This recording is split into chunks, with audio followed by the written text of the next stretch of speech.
আসসালামু আলাইকুম প্রিয় খামারি ভাই ও বন্ধুরা, দেশ এবং প্রবাস থেকে যে সকল ভাইরা এই ভিডিওটা দেখতেছেন সকলকে জানাচ্ছি আন্তরিক শুভেচ্ছা এবং অভিনন্দন।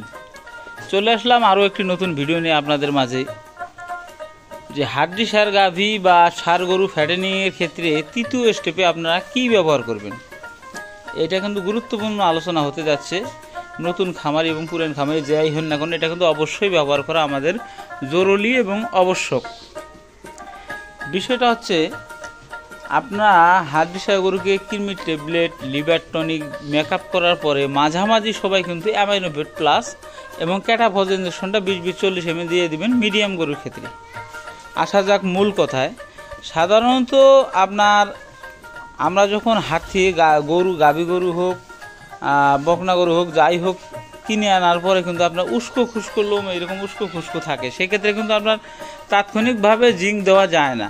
দিলে আপনার যেহেতু কৃমি ট্যাবলেট, লিভার টনিক করা নেই, সেক্ষেত্রে কিন্তু আপনার কোনো উপকার হয় না। যখন আপনার কৃমি ট্যাবলেট এবং লিভার টনিক দেওয়া শেষ হবে, সেক্ষেত্রে আপনারা কিন্তু গাভী হোক, সার হোক, সম্পূর্ণ ডোজ মেকআপ করার পরে কিন্তু আপনার জিঙ্কটা পর্যায়ক্রমে দিয়ে দেবেন। সেক্ষেত্রে আপনার জিঙ্ক বি দিতে পারেন, রেনা জিঙ্ক দিতে পারেন, আপনার যেটা চয়েস। আমি সাধারণত কিন্তু আপনার জিঙ্ক বিটা ব্যবহার করে থাকি এই খামারের মোটা তাজার ক্ষেত্রে। আসলে কিন্তু মোটা তাজার ক্ষেত্রে কিন্তু ওই জিঙ্কটা ভূমিকাটা যে আপনার সেইভাবে মোটা করবে তা না, এটা রুচির ব্যালেন্সটা ঠিক রাখবে। গরুটাকে আপনার উস্কো উস্কো লুম আসে, চকচকা করবে। আপনার গরুটা প্রায় 10,000 টাকা বেশি বিক্রি করতে পারবেন যদি আপনার গেট আপটা ভালো থাকে, বিশেষ করে কুরবানির ক্ষেত্রে।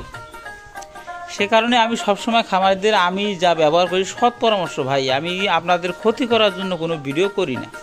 আমি যা ব্যবহার করি, যা রেজাল্ট ভালো পাই, সেটাই আপনাদের বলার কিন্তু চেষ্টা করি।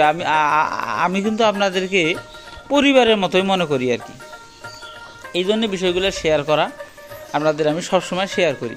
এখন আসা যাক, জিঙ্কবিটা আপনারা কী পরিমাণে খাওয়াবেন। এই ধরনের গরু, মিডিয়াম গরুর ক্ষেত্রে আপনারা সকালে হাফ কাপ পরিমাণ বা 50 ml পরিমাণ, বিকেলে 50 ml পরিমাণ খাওয়াবেন। আর বড় গরুর ক্ষেত্রে হাফ কাপ 100 mlও খাইতে পারেন পার ডে। দিনে 100 ml খাইলেও সমস্যা নাই, তাতে কিন্তু ক্ষতি নাই। আপনার পায়খানার ব্যালেন্স ঠিক রাখবে এই আপনার জিঙ্ক। এটা আপনার শরীরের ভিতরে কিছু আপনার বিপাকীয় যে সমস্যা থাকে, সমস্যাগুলোকে রিকভারি করবে, দ্রুত গরুকে ফ্যাটেনিং করবে এবং খাদ্যে উৎসাহিত করবে এই জিঙ্ক বি। সাধারণত জিঙ্ক বি আপনারা 1 কেজি, হাফ কেজি এবং 200 ml ভাইলে পাবেন আর কি। আপনারা কিনে নেবে। বিশেষ করে বড় যদি জিঙ্ক আপনার যে কোনো প্রোডাক্ট, অবশ্যই খামারের ক্ষেত্রে বড় নেওয়ার চিন্তা ভাবনা করবেন। যদি 3 লিটারই নেন, সেক্ষেত্রে কিন্তু অনেক দাম কম পাওয়া যায়। সেই ক্ষেত্রে আপনারা 5 লিটারও নিতে পারেন, আরও দাম কম পাওয়া যায়। এই জন্য আমি বলি ভাইয়েরা, আপনারা যখন যে কোনো মেডিসিন কিনবেন, মেডিসিনটা কিন্তু অবশ্যই দেখে শুনে বুঝে কিনবেন এবং বড় যে ভায়ালগুলো বা ডোজগুলো থাকে সেগুলো কেনার চিন্তা ভাবনা করবেন।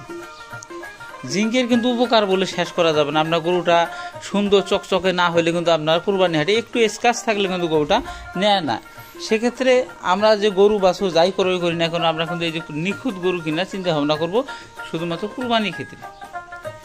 আমি কিন্তু মোটামুটি 42টা গরুকে আজকে থেকে শুরু করে দিলাম আপনার জিঙ্ক বি খাওয়ানো, আল্লাহ রহম।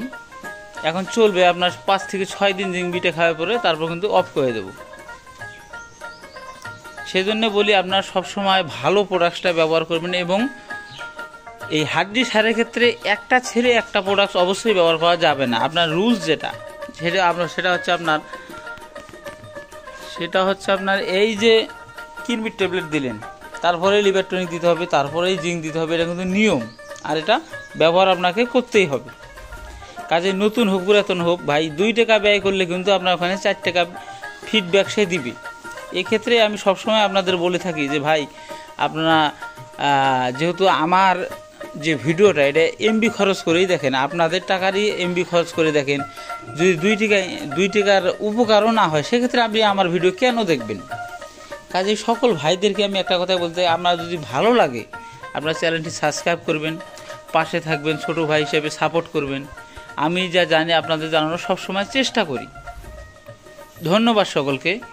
আসসালামু আলাইকুম।